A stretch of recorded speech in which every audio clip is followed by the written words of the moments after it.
You guys want paper? Okay. I've got this memorized. I got this. Good morning and welcome to the Glens Falls Urban Renewal Agency. It's December 5th, a little after 8 a.m.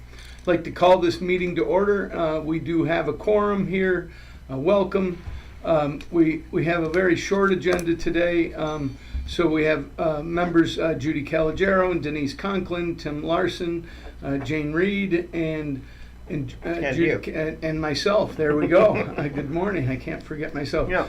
Dr. John sent me a text. He's not feeling well and he won't be with us. And Mary Gooden is not in town right now. So let's see. I think administrative reports and approvals and resolutions. It's a simple discussion in front of us regarding the request to release an urban renewal a covenant restriction on a parcel of property on 5 Washington Street at the request of the buyer's attorney. I think we can ask John Lapper, Chris Patton's attorney, to come and talk to us about this. John is acting as Peter Hoffman's attorney today, too. I'll explain. So he can do both. Okay, very good. Thanks very much for the special meeting, and I apologize that we had to ask for this, but I'll tell you the interesting and as simple as I can story. So the way this started, so I'm representing Peter Hoffman in this. I'm representing Chris Patton in his land use matters for the city, but he's represented by Tim Schuler in this. Okay. So 333 Glen, which of course is also a client, decided that they didn't need the remote parking lots because they built the garage. So we had to, so they became available for sale, and you know, the usual developers in town.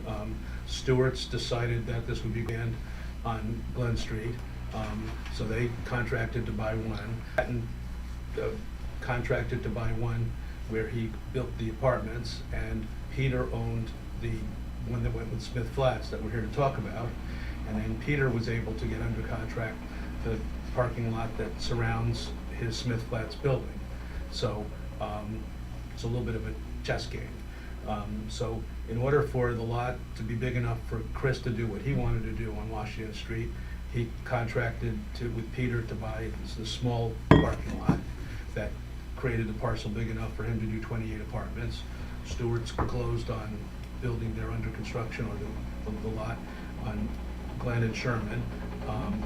And Peter now owns the lot that surrounds the Smith Flat. So when we closed on that and looked at the title, the URA had transferred to the original owner, which I think was Chuck Cephalo at the time, the small parking lot on Washington Street that provided enough parking for that developer to redevelop Smith Flats. And that's 5 Washington. That's 5 Yes. Washington. Which 5 West Washington. Right, which has now been merged with the apartment buildings. Gotcha. Right. Right.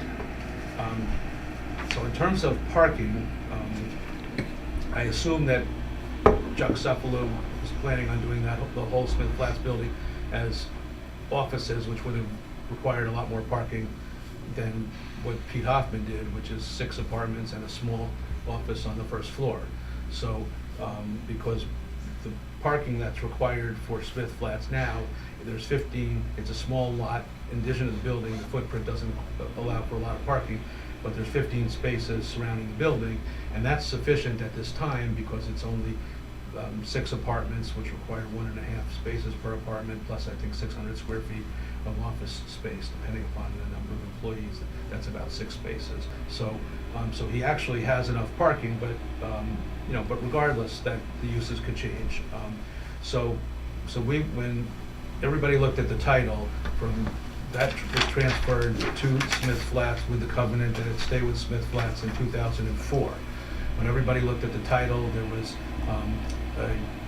a year later a recorded document that said that the covenants were complied with, which was really that it got built in a year, which was a requirement. And you know, for whatever reason, title didn't require it. Nobody looked any further. So, you know, because we would have dealt with this at the time, just like we had to go to the planning board to get them to release the parking lots from 333 Glen.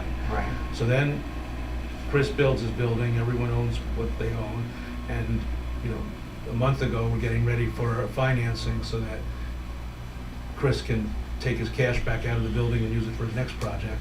And this comes up in title that there's this covenant that the parking lot was supposed to go with Smith Flats. So in terms of that covenant, the reason was so that for the URA, 20 years ago, was to make sure that there was sufficient parking for the Smith Flats building. And there is sufficient parking because in addition to the 15 spaces on the lot, Peter now owns the whole lot around it. But he didn't buy that as a parking lot. The intention is ultimately to redevelop that, probably into residential.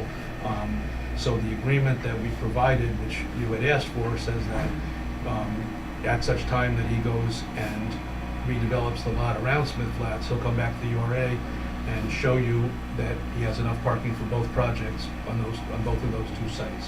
And I hope and expect that that'll cover your concern that there's enough parking for Smith Flats. Obviously this was done backwards. It wasn't a get it done and ask for permission. It was something that was missed, or it would have been addressed a year ago. John, why didn't it come up during commercial construction financing on Chris's? Because Chris did it all with cash or private From something financing. else. He didn't have Right. a mortgage on it Didn't until it? right now. So He there rolls was it forward. So his attorney didn't do a search for Well, there was a title report, and I think that what happened there was that they saw the certificate of completion that showed that they really only said the parking lot was built, and I don't think anybody looked any farther. It was like, okay, URA signed off on it in 2004, 2005.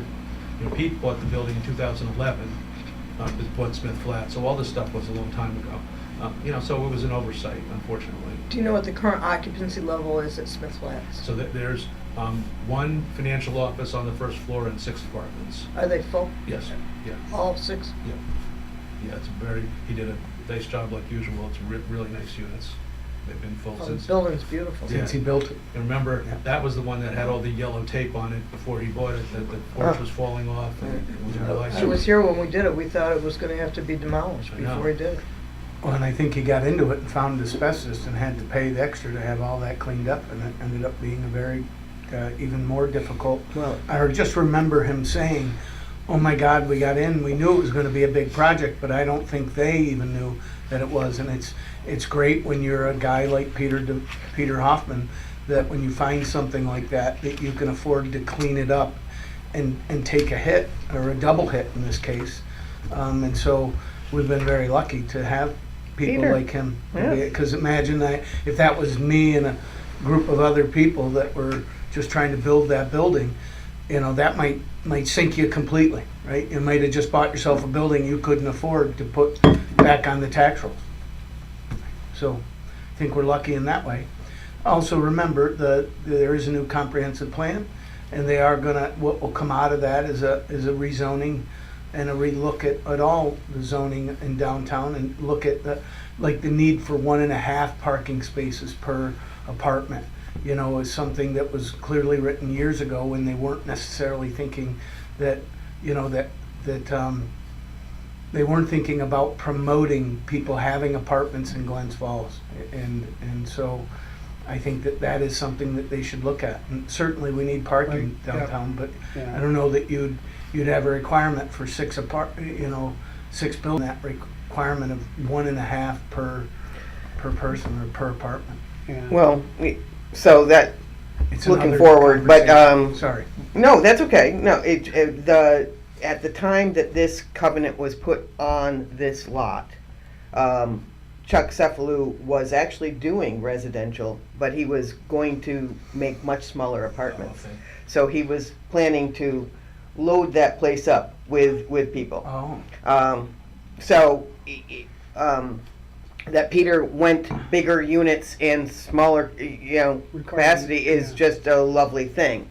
But he has agreed to hold his new lot open for parking on this building for us, and should he, in the future, on that lot, then he will accommodate our zoning, whatever it may be, Whatever. for Smith Flats, and he has signed it, put it in writing, and we're filing it, and it will be indexed against Peter's property as well as Patton's. So hopefully nobody will miss it in the future. Yeah, But and just to be clear, the comprehensive plan process is going to come up with proposals, right? We then have to go through the process. to Exactly. redo the That's- zoning. so in the There'll meantime, be another I didn't step. mean to in apply- I the, in didn't the mean to- meantime, there will be huge development on Peter's lot and all will be well. Well, and So- so we're making a motion to approve remove the covenant and to add the covenant to the other Just to, property. to give you Accept this permission to termination sign and this release. termination and release of the restrictive covenant on 5 Washington. It Period. requires you to read paragraph 3, which I did not do. Yes, the second page, the all-important second page. Yeah. Any further questions, discussion? Do we have a motion to approve this? So moved. Second. All in favor? Aye. Any opposed? Motion carries. Thank you. Thank you. Thanks, everybody. I don't Thank you, believe we John. have any other business in No. front of No, Urban that was Renewal, it. And we don't need to go We- into we are- executive session, so I'll take a motion to adjourn. Make a motion. Do we have a second? Second? All in favor? Aye. We are adjourned. Thank you Thank you, very much. gentlemen. We're all.